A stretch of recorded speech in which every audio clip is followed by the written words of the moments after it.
Bendiciones a todos, Dios los bendiga. Bueno, como lo dijimos el viernes, vamos a comenzar una nueva serie de estudios, igual referente al Espíritu Santo. Y será el poder de los nombres del Espíritu Santo. Es el conocer al Espíritu Santo a través de sus nombres. El agua viva, el ayudador, el Señor.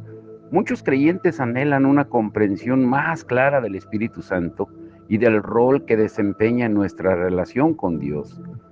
En estos estudios del poder de los nombres del Espíritu Santo, vamos a tratar de examinar 12 de los nombres más significativos del Espíritu Santo y lo que la Escritura revela sobre esta manifestación poderosa, que es presente y es personal del Dios Trino.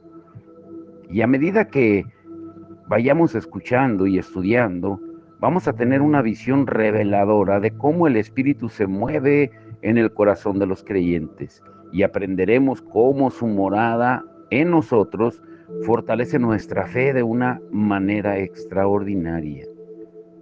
Por eso estemos muy atentos a lo que el Señor nos va a hablar durante esos días. Hay algo que tenemos que entender, que el Espíritu Santo es el miembro más incomprendido, relegado, mal utilizado y menospreciado de la Trinidad. Por un lado se le ignora y por otro lado se le lleva a un sensacionalismo ilegítimo. Y ambos extremos contrarrestan, limitan su obra en y a través del pueblo de Dios. Por eso es importante que no solo conozcamos más al Espíritu Santo, sino que también conozcamos cómo es en verdad. El Espíritu tiene un rol central en la vida del creyente y en el fortalecimiento de la iglesia, con la función distintiva de hacer que tanto el creyente como la iglesia experimentemos la realidad y la verdad de Dios. Y debido a que Él tiene emociones, intelecto y voluntad, debemos tratar con Él a un nivel personal. Necesitamos conocerlo, no solo verlo como una fuerza o un poder para manipular o utilizar. Aunque el espíritu es inmaterial, intangible e invisible, aún así es real y relacional.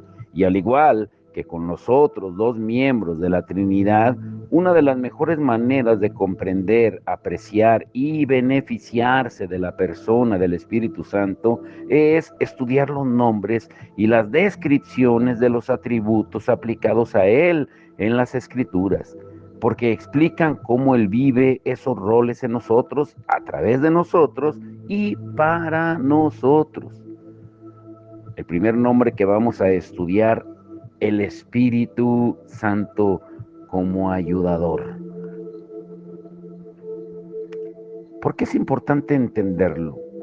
¿Por qué Jesús prometió que enviaría al ayudador? El Espíritu Santo sabe lo que necesitamos y cuándo lo necesitamos, especialmente cuando necesitamos aquello, y a Él, más que nunca, después de todo, cada uno de nosotros enfrentamos momentos en los que estamos deprimidos, cuando tenemos, por así decirlo, un bajón anímico. Cuando los jugadores de béisbol tienen un bajón anímico, atraviesan un periodo prolongado de tiempo en el que no pueden hacer un buen batazo, o igual un jugador de fútbol. Juego tras juego siguen la rutina prescrita, pero cada vez que se ponen en posición para batear, parecen alimentar la profecía autocumplida que se ha arraigado en sus mentes. Batean, por ejemplo, un roletazo, una bola alta o una volea una y otra vez, y peor aún, se ponchan o quedan eliminados en su turno de batear. No importa cuánto lo intenten, no pueden avanzar a una base y mucho menos hacer un jonrón. A veces incluso los transfieren a las ligas menores hasta que descubren cómo superar ese bajón. Ya sea que la rutina haga surcos tan profundos que nos arrastren a una depresión mental o que lleguemos a experimentar lo que sentimos como un dolor debilitante. Los bajones nos suceden a todos son momentos carentes de alegría. Cuando la liberación parece distante, cuando la fuerza parece haberse agotado, y tal vez lo que esperabas que sucediera no ha sucedido, al menos no todavía, y continúas caminando hacia la base del lanzamiento con el bate en la mano solo para golpear el aire y quedar eliminado. Y ya no te estás conectando con lo que realmente importa. Jesús sabía que todos enfrentaríamos depresiones espirituales, sabía que habría días, semanas o incluso años en que su pueblo se sentiría desconectado, sabía que esto le sucedería especialmente a su propio grupo de discípulos cercanos cuando lo crucificaran y luego los dejara físicamente. Y por eso los llamó y se reunió con ellos en un aposento alto y apartado, donde les habló sobre lo que planeaba hacer al respecto. Quería darles las herramientas para que siguieran adelante, incluso cuando ya no estuviera físicamente con ellos. Jesús también sabía que sus discípulos estaban tristes. Podía verlo en sus rostros y escucharlo en sus voces. Y por eso comenzó a decirles palabras tranquilizadoras. En Juan 14:1 les dijo: no se turbe vuestro corazón. Y continuó hablando acerca de su partida y les explicó que se adelantaría para preparar un lugar para ellos. Y después Jesús les presentó la persona y la obra del Espíritu Santo al decirles en Juan 14, 16 y 17: y yo rogaré al Padre y os dará otro consolador, ayudador, para que esté con vosotros para siempre, el Espíritu de verdad, al cual el mundo no puede recibir, porque no le ve ni le conoce, pero vosotros le conocéis, porque mora con vosotros y estará en vosotros. Jesús presenta el Espíritu Santo a sus discípulos a través de la interesante expresión otro consolador, ayudador. Ahora estudiemos a fondo el nombre del Espíritu como ayudador, pero primero veamos la palabra otro. Durante ese periodo, en la cultura bíblica, se usaban dos términos griegos comunes cuando se hacía referencia a otro, pero Jesús usó intencionalmente el indicativo de la misma naturaleza o de la misma especie, y eso era para enfatizar la realidad de que aunque Él los dejaría, Dios enviaría a alguien exactamente como Él para ayudarlos cada día, semana, mes y año venidero. Al ser similar, Él, el Espíritu Santo, también tendría todos los atributos de la deidad de Cristo. Los discípulos no estaban completamente familiarizados con el concepto de la Trinidad en ese momento, por lo que la presentación del Espíritu Santo probablemente los tomó por sorpresa. Dios es un ser trino, existe como Dios Padre, Dios Hijo y Dios Espíritu Santo. Y si bien existe como un solo Dios, también consta de tres personas iguales que son una en esencia y al mismo tiempo distintas en función y personalidad. Muchas veces ah, ilustramos conceptualmente mediante, por ejemplo, no sé si conozcan los pretzel, que tienen tres orificios. El primer orificio, pues, no es el segundo orificio, y tampoco el segundo orificio es el tercer orificio. Sin embargo, todos están unidos por la misma masa. En otras palabras, Dios el Padre, Dios el Hijo y Dios el Espíritu comparten las mismas características y los mismos atributos divinos, sin ser iguales en su personalidad. De manera similar, somos testigos de las tres personas distintas de la Trinidad, cada una de las cuales asume un rol visible, más destacado en los diferentes momentos del relato continuo de las Escrituras mediante la analogía de un periódico o un periodo. En el Antiguo Testamento, Dios Padre está en la primera plana. Su voz es la que más escuchamos y sus acciones son las que más vemos realizadas. En los evangelios, Jesús es noticia de primera plana, es uh, el personaje principal y vemos referencias a Dios el Padre, pero Jesús tiene más visibilidad. Sin embargo, desde el libro de los Hechos en adelante, el Espíritu Santo aparece en los titulares. Es aquel a quien llegamos a conocer más a medida que Él obra con y a través de cada persona e iglesia para llevar el poder de Dios, la persona de Cristo y la prioridad del Evangelio al mundo. Y las transiciones siempre son difíciles y una ausencia inminente las hace aún más duras. Y Jesús sabía eso, sabía lo que sus discípulos estaban a punto de experimentar. Al hablarles del Espíritu Santo, estaba tratando de suavizar la transición que se avecinaba. Trataba de asegurarles que aunque ya no estaría con ellos físicamente en su ausencia, Dios enviaría a alguien de su misma esencia, alguien tan similar a él que no necesitaría temer el enorme vacío que podría producir su partida. Jesús incluso les habló de manera cariñosa: no os dejaré huérfanos, vendré a vosotros, en Juan 14:18. Y quizás sepas lo que es ser huérfano o sabes lo que es tener padres que están ausentes emocionalmente o incluso en gran medida físicamente. Y aunque eso no te convierta oficialmente en un huérfano, sabes lo que es crecer sin la protección de los padres y lo indefenso que te deja frente a los engaños y las trampas de este mundo. Jesús sabía que sus discípulos se sentirían abandonados cuando Él se fuera.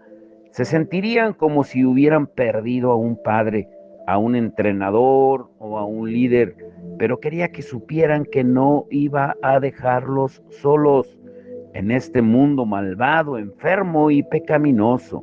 No los estaba dejando a merced de los lobos. Nunca haría eso a sus discípulos y tampoco a ti ni a mí.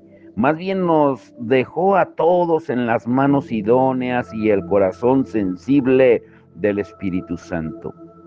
El rol del Espíritu Santo a partir de ese momento era actuar en nombre de Jesús, tal como Jesús actuó en nombre del Padre cuando vino a la tierra. Él, el Espíritu Santo, fue enviado para hacer la voluntad del Padre y del Hijo entre los que se salvan. Así como cada computadora conectada en red con otras puede leer y transferir información a las otras computadoras, el Padre, el Hijo y el Espíritu, que comparten la misma naturaleza divina, no necesitan adivinar la voluntad de los otros dos. Su conocimiento mutuo de la persona y los deseos de cada uno es innato en ellos, tanto como el conocimiento de su propia persona y sus propios deseos. Por eso nunca tienes que preocuparte por si el Espíritu entendió el mensaje cuando diriges tus oraciones al Padre, y nunca tendrás que preguntarte si Dios también escuchó si clamaste a Jesús.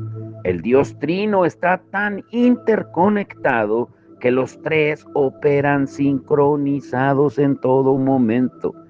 Sin embargo, así como las tres personas distintas de la Trinidad desempeñan roles únicos, también manifiestan atributos únicos, muchas veces resaltados o enfatizados por sus nombres. Y eso finalmente nos lleva al primer nombre del Espíritu que queremos estudiar tal como Jesús lo explica, al presentar al Espíritu a sus discípulos, un nombre con el que estoy seguro de que estamos familiarizados, y es el ayudador. Jesús se refiere al Espíritu como el consolador o ayudador, y lo llama así 4 veces en 3 capítulos para sembrar tanto el nombre como el concepto de su obra y presencia en el corazón y la mente de sus discípulos, así como en los nuestros. Dice en Juan 14:16: y yo rogaré al Padre y os dará otro consolador, otro ayudador. Juan 14:26: mas el consolador, el ayudador, el Espíritu Santo, a quien el Padre enviará en mi nombre, Él os enseñará todas las cosas y os recordará todo lo que yo os he dicho. Juan 15:26, pero cuando venga el Consolador, el Ayudador, a quien yo os enviaré del Padre, el Espíritu de verdad, el cual procede del Padre, Él dará testimonio acerca de mí.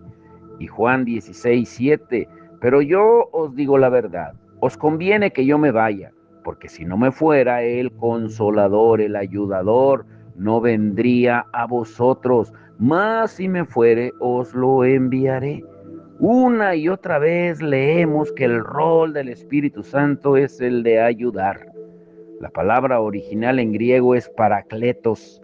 La palabra parakletos está llena de significado para hacer referencia a alguien que tiene un don excepcional para estar al lado de otro y ayudarlo. Cuando Jesús vino a la tierra, estuvo al lado de sus discípulos para ayudarlos en los distintos retos que enfrentaron, incluso en las dificultades cotidianas. Por ejemplo, cuando tuvieron hambre, pues les proporcionó comida. Cuando estuvieron cansados, les dio descanso. Y luego, cuando tuvieron miedo, calmó sus emociones. En los momentos de lucha, les dio paz. Sea lo que sea que enfrentaran sus discípulos, Jesús los ayudó a enfrentarlo. Pero, como Él se iba, ya no tendrían su ayuda física cerca, sino que tendrían la ayuda del Espíritu Santo. Algunas versiones de la Biblia no usan la palabra ayudador, sino abogado o consolador. Y esto se debe a que el término griego parakletos incluye al Espíritu en todas sus necesidades de ayuda, según sea la situación. Dios dispuso que los escritores del Nuevo Testamento definieran por inspiración divina al Espíritu Santo de acuerdo con este nombre en particular, porque puede adaptarse a una variedad de circunstancias y necesidades. Es un término flexible, tan variable que refleja con mayor precisión la capacidad del Espíritu para ayudarnos en tiempos de necesidad. Si estás deprimido, el Espíritu Santo puede ayudarte con aliento. Si estás desanimado, puede ayudarte con nuevas fuerzas. Si tienes miedo, puede ayudarte a calmar tus miedos. Si estás luchando, puede incluso aliviar tu lucha.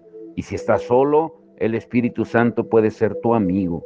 Puede adaptarse a cualquier situación en la que te encuentres y conforme a lo que necesites. Y de hecho, es posible que lo necesites de una manera hoy, pero mañana de una manera completamente diferente. Y está bien, porque este nombre ayudador se aplica a todas las situaciones. Es la provisión de Dios en lugar de Jesús para ir a tu encuentro en tu momento de necesidad. Y lo que es más, el Paracletos da por sentado que hay un problema y por lo tanto que existe una necesidad de ayuda. Así que pregúntate, o él pregunta, mejor dicho, ¿cómo puedo ayudarte? Y se acerca el problema en cuestión y viene con su presencia, porque desde la distancia nos puede ofrecer ayuda. Ahora, número uno, no está solo. El ayudador que Jesús nos presenta en este pasaje del Evangelio de Juan está lo suficientemente cerca para ayudar de verdad cuando más lo necesitamos. Como vimos anteriormente en Juan 14:17, Jesús dijo: vosotros le conocéis porque mora con vosotros y estará en vosotros. El Espíritu Santo está lo suficientemente cerca como para estar contigo de una manera experiencial. Está a tu lado como un auxiliar o un compañero.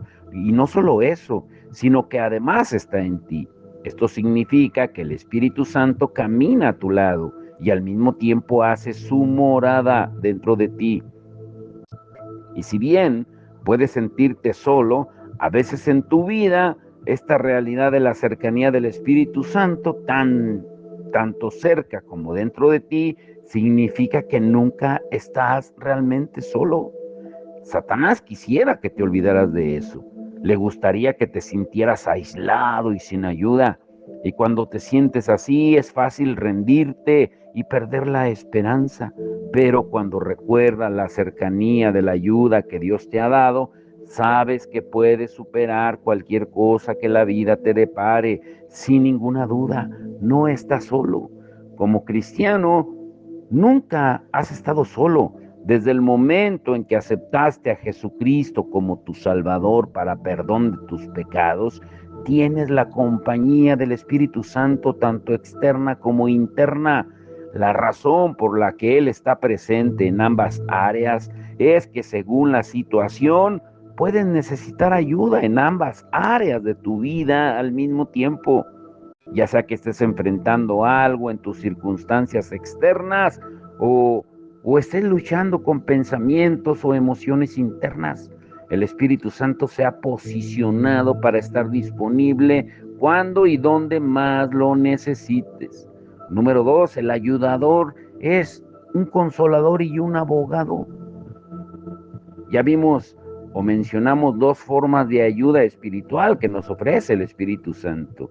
Y ambos nombres que acabamos de mencionar provienen del término paracletos, abogado y consolador. Pero veamos de qué se trata. La mayoría de nosotros tenemos un cobertor o una cobija preferida en nuestra cama o al menos bastante cerca para que esté disponible cuando la necesitamos. Y puede ser suave, acolchonada o lo suficientemente grande como para envolvernos completamente en él. Y resulta útil especialmente en las noches o días fríos. Sin embargo, no se usan solo cuando hace frío. El Espíritu Santo como consolador ha venido a traernos la presencia de Dios. Ahora que la presencia de Jesús ya no está en la tierra, ya sea que estemos pasando por un periodo de frío emocional o espiritual o incluso físico, el consolador está lo suficientemente cerca para alcanzar y envolver nuestro corazón y nuestra alma con su presencia y así hacernos saber que no estamos solos. Debido a que Jesús ascendió al tercer cielo y ya no está con nosotros en forma física en la tierra, el Espíritu Santo tiene la misión de consolarnos en nuestros momentos de soledad y necesidad. Otro nombre que puede derivar del término paracletos es abogado.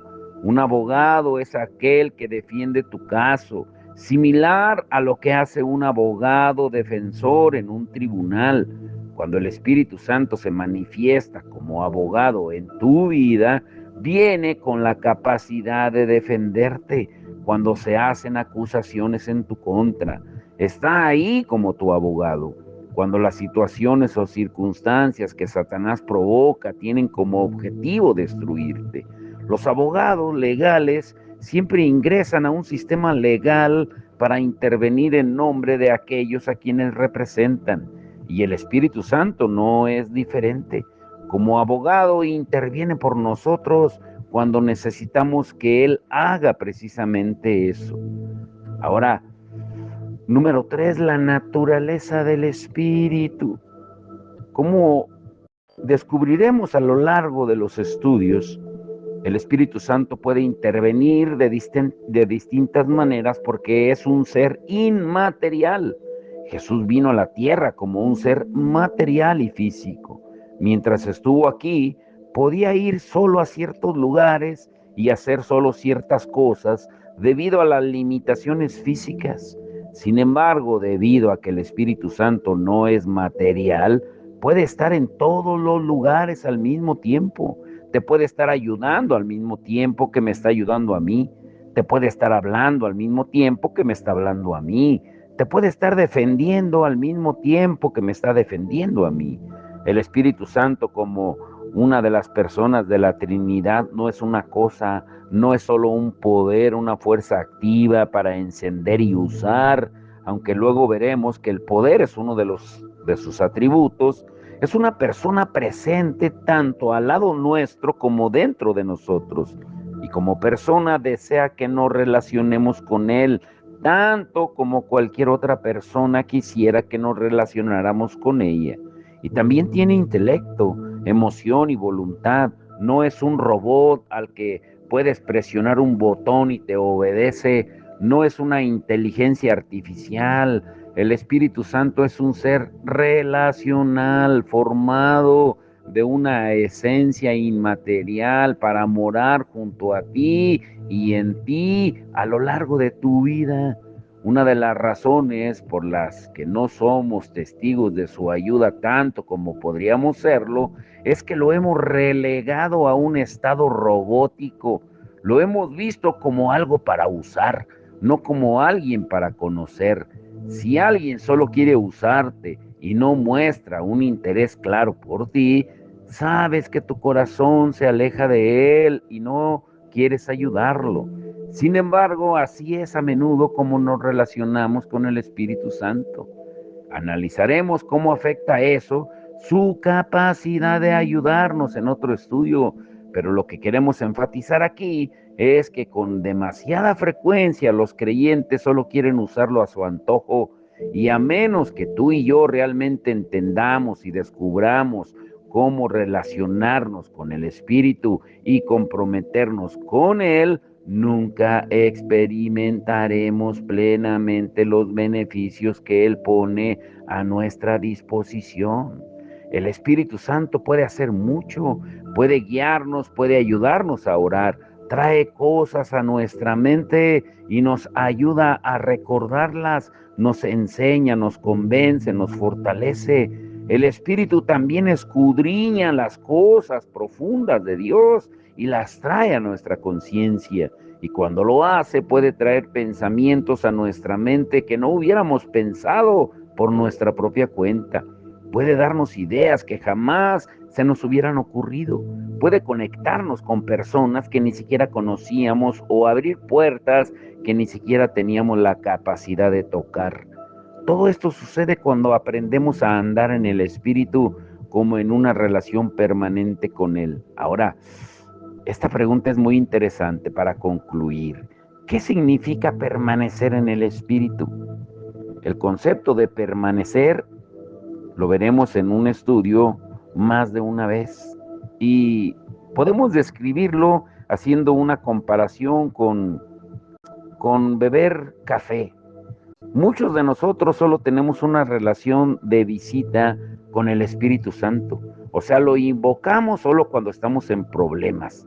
Cuando no tenemos ningún problema, no permanecemos en relación con Él. Sin embargo, permanecer es como dejar que el café se remoje o la bolsita de té se remoje en agua hirviendo. Cuando la bolsita de té permanece en el líquido caliente, el agua adquiere el sabor y la naturaleza del té.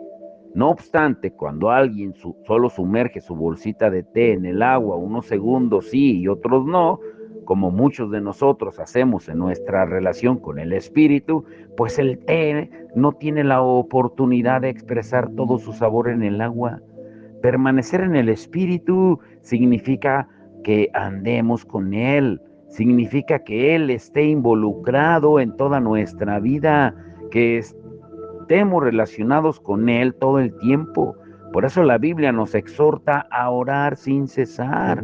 En Primera de Tesalonicenses 5:17. No significa que debemos arrodillarnos y estar siempre en esa postura física de oración.